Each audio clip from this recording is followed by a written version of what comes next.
இந்த தியானோ வித்ராசிரம் இந்த பள்ளியானது மிகவும் இயற்கையான ஒரு சூழலில் அருமையாக அமைந்திருப்பதை பார்க்கும்போது என்ன சொல்வதென்றே தெரியவில்லை.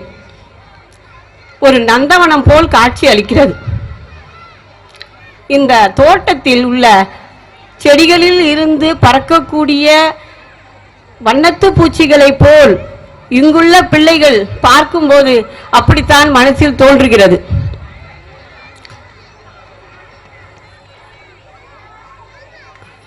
அதாவது இப்போ இருக்கிற காலகட்டத்தில் மண்ணின் வளத்தையும் மனிதனின் நலத்தையும் பேணி காக்க வேண்டும் அப்படின்னு நினைச்சோம்னா நம்ம கண்டிப்பாக இயற்கை உணவுகள் நமக்கு பார்த்தீங்கன்னா எல்லாமே பொல்யூஷன் தான், மாசு தான், தண்ணி மாசு, காற்று மாசு. இதனால் பலவிதமான எதுவுமே தெரியாத அளவுக்கு என்னன்னு சொல்ற புது புது வியாதிகள் வந்த வண்ணமாக இருக்கிறது. அதனால் மக்கள் கண்டிப்பாக கொஞ்சம் விழிப்புணர்வு வர வேண்டும். நமக்கு விவசாயம் பார்த்தீங்கன்னா அதிகப்படியான ரசாயனம் கலந்த உரங்களை இட்டு ஹைபிரிட் என்று சொல்லக்கூடிய காய்கறிகளை பயிர் செய்து அந்த காய்கறிகளை நம்ம சாப்பிட்டு நமக்கு பலவிதமான பக்க விளைகளில் அவதிப்படுறோம். மேலும் நமக்கு நிறைய விளைநிலங்கள் அனைத்தையும் விலையாகி போய் வீட்டு மனைகளாகவும் அடுக்குமாடி குடியிருப்புகளாகவும் மாறிப்போன இந்த நிலைமையில் பயிரிடுவதற்கு எங்களுக்கு எங்கே நிலம் இருக்கிறது? இயற்கையான காய்கறிகளோ இயற்கையான இதெல்லாம் நம்ம கடையில் கிடைச்சாலும் எல்லாரும் வாங்கி சாப்பிடக்கூடிய அளவுக்கு அதிகமான விலை கொடுக்க முடியாது.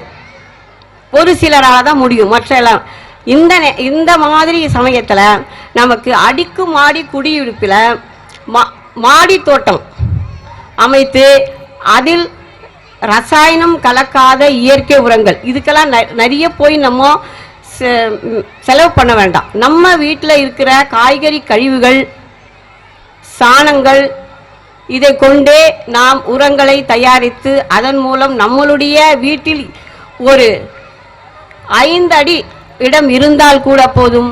நீங்கள் இயற்கையான உரங்களை பயிரிட்டு ரசாயனம் கலக்காத நல்ல காய்கறிகளை, பழங்கள், காய்கறிகள் எல்லாம் நம்மளே பயிரிட்டு நம்ம உணவாக உண்டு நம்மளுடைய ஆரோக்கியத்தை கண்டிப்பாக பேணி காக்க வேண்டும். நம்ம ஆரோக்கியமாக இருந்தால் தான் எல்லாமே செய்ய முடியும் இல்லையா? அதனால எல்லோரும் இங்கே ஒரு ஸ்டால் ஒன்று போட்டிருக்கோம். நம்ம வித்யாசிரம் பள்ளி வாசலில் ஒரு ஸ்டால் ஒன்று போட்டிருக்கோம். அதில் இயற்கை உரம், மண்புழு உரம், வெர்மி கம்போஸ்ட் என்று சொல்லக்கூடிய இயற்கை உரம் வைத்திருக்கிறோம்.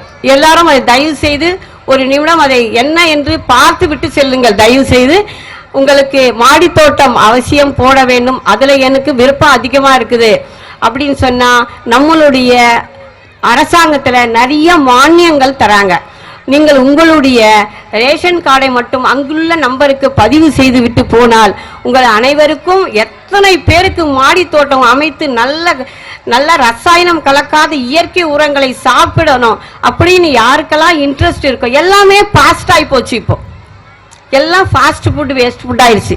அதனால தயவு செய்து அனைவரும் இயற்கை உரத்துக்கு மாறி நம்ம வீட்டிலேயே கிச்சன் கார்டன் என்று சொல்லக்கூடிய அந்த கார்டனை அமைச்சு நம்மளுடைய உடம்பின் நலத்தை பேணி காக்க வேண்டும் என்றும் மற்றும் இந்த பள்ளியின் எனக்கு இந்த வாய்ப்பினை அளித்து உங்களுக்கு விழிப்புணர்ச்சியை சிறிதளவாவது கொடுக்க அனுமதித்த இந்த பள்ளி அனைவருக்கும், பள்ளியினுடைய அனைத்து அதிகாரி அவர்களுக்கும்